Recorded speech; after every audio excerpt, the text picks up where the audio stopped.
Continuing our journey through the book of Genesis, we're over in chapter 39 today and looking at Joseph and his life, and things are fixing to get even worse. You know, if you know the story of Joseph, sold into slavery by his brothers, just betrayed by them. They threw him in an empty well and sat there and ate lunch while he basically begged for his life. And they just sold him. And so now here he finds himself in the service of the captain of the guard of Pharaoh in Egypt.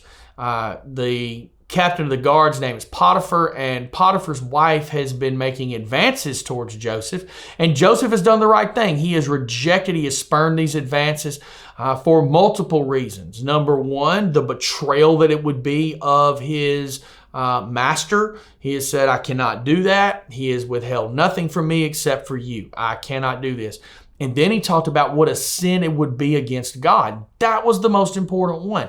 So Joseph, even though he was dealing with all these things and he had been through such trials, such problems, such tribulation, he is still honoring God. Well, it's fixing to get worse. So let's look at 2 verses today, verse 11 and 12. It says, one day, however, no one else was around when he went in to do his work, speaking of going into the house, because he had been avoiding Potiphar's wife.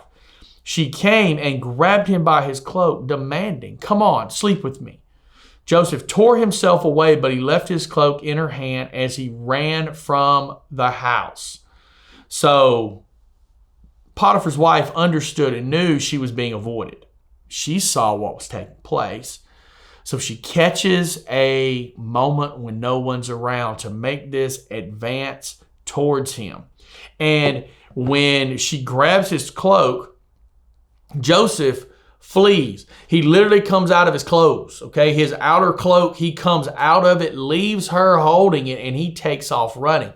And this is a New Testament principle that Paul talks about in 2 Timothy 2:22. He said, flee from youthful lusts. And he was talking to Timothy, who was a young man, a young pastor himself, and he was warning him about the danger of lust, the danger of falling into sexual sin. And so he told him to flee from it. Well, Joseph is the embodiment of that. He could have done this. And you know what? Probably nobody would have found out.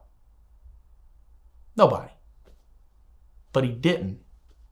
Instead of being concerned about repercussions of getting caught, I think Joseph's concern was for honoring God and seeking holiness.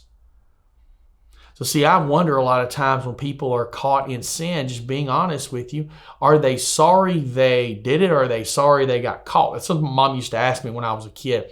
I say, I'm sorry. You sorry you did it? You sorry you got caught? And a lot of times, being really honest with you, I was sorry I got caught. Joseph didn't think like that. And see, he could have lingered around this sin. He could have flirted with her. He could have led her on. He could have dipped his toe in the water of this temptation. But Joseph totally avoided her. He fled from her when she grabbed him. He didn't want to play around with sin. He wanted to flee from it. It is such a beautiful example of living out biblical principles that are found all the way from the book of Genesis over to the book of Revelation. Joseph's living them. So let us do the same.